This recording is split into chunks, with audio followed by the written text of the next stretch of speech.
Siku nyingi sana nawaambia kwamba wanasiasa ni wamoja. Ukiwa wanajifanya wanagombana mbele za watu ni kwamba tu kuna kitu wamenyimana, lakini always ni wamoja. Haijalishi yupo kwenye level ya rais au yupo kwenye level ya wawakilishi. Sasa uwezi amini, ile shengesha lote lilotokea jana kwenye bunge la wawakilishi huko Marekani, eti bado mwisho wa siku watu walishindwa kupiga kura za kumdhibiti Dukiana. Yes, maana nikimuita the orange guy mnalalamika sana, mnasema namuonea okay Dukiana, Dukidu umeshindwa kumdhibiti Dukiana kuhusu matumizi yake ya nguvu za kijeshi. Walipaswa kumdhibiti kwa njia mbili. Ya kwanza, kuhakikisha wanapitisha muswada ambao rais hawezi kuamirisha nchi kwenda vitani bila kuomba ridhaa ya bunge, lakini walitakiwa pia waisaidie nchi yao kwa kukata budget, wambane kwenye budget ya matumizi anayoyatumia kwenye vita, lakini wawakilishi wa bunge la Marekani hawajafanya lolote kati ya hayo. Maana yake wanamruhusu kuingiza nchi vitani kila anapojisikia yeye, lakini pia pesa anayoitumia huko kwenye hizo vita sio shida zao. Hizo ni kodi za wananchi wa Marekani. Unanielewa? Sasa tuje upande wa pili. Dukiana kawaita mapasta kibao Ikulu eti wamuombe kwa sababu nchi inapitia wakati mgumu, nchi iko vitani, kwa hiyo mapasta wote wamuombe. Yani hapa kisaikolojia walikuwa wanajaribu kuwanunua Wakristo wote duniani na Wakristo wote wa Marekani kuunga mkono hii vita, kwamba ionekane ni vita ya nini, ya kidini, kwamba yeye anafanya hivyo kwa sababu ni Mkristo, alafu anawapiga Iran kwa sababu Iran ni Waislamu. Something which is not true, kwa sababu sidhani kama dini yetu sisi Wakristo ndio inayoruhusu kufanya vitu kama hivi, tena kwenye wakati kama huu wa Kwaresma ambapo tunatakiwa kuonyesha matendo ya huruma. Wakati kama huu wa Kwaresma, wao ndio waliona ndio muda mzuri wa kwenda kuoa watoto 165, na kama itoshi jana wamefanya tena shambulio jingine kwenye shule. Kwa hapa napo tusubirie idadi nyingine ya vifo vya watoto. Wamefariki watoto wangapi kwenye hizo shule mbili ambazo wamezilipua jana?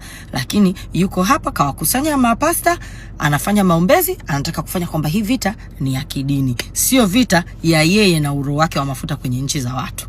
Haya, tuendelee. Sasa kama haitoshi, alivyomaliza akafanya press conference. Kwenye press conference akafanya mambo mawili ambayo yametrend, in case wala imekupita. First, akakiri kwamba Iran ni tough. Yes. Kasema Iran they're very tough and they want to fight.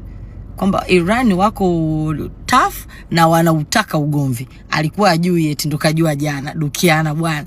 And then akasema kwamba hajaridhishwa na uteuzi wa kiongozi wa Iran. Kama ulikuwa ufahamu, mtoto wa Ayatollah Khomeini ndiye ambaye anamrithi babake sasa hivi.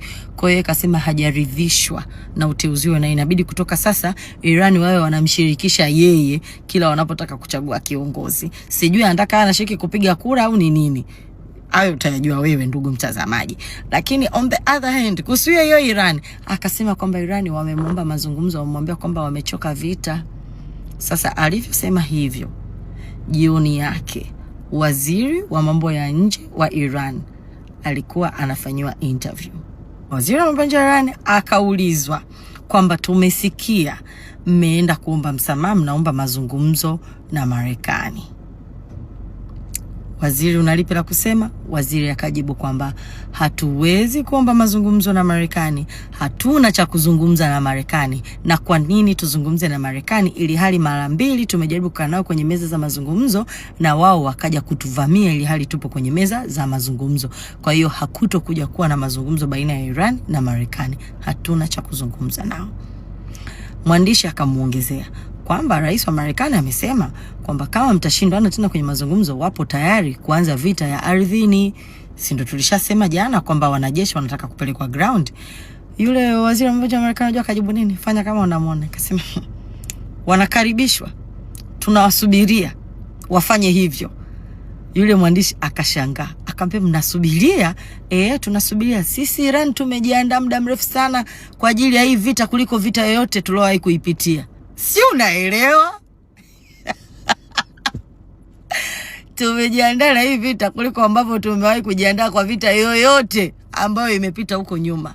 Kama wanataka kuja kufanya vita ya ardhini, yani wanataka kuja Iran kwa ajili ya kupigana sisi man to man, wanakaribishwa, na litakuwa balaa kubwa zaidi kwao ambalo hawajawahi kuliona.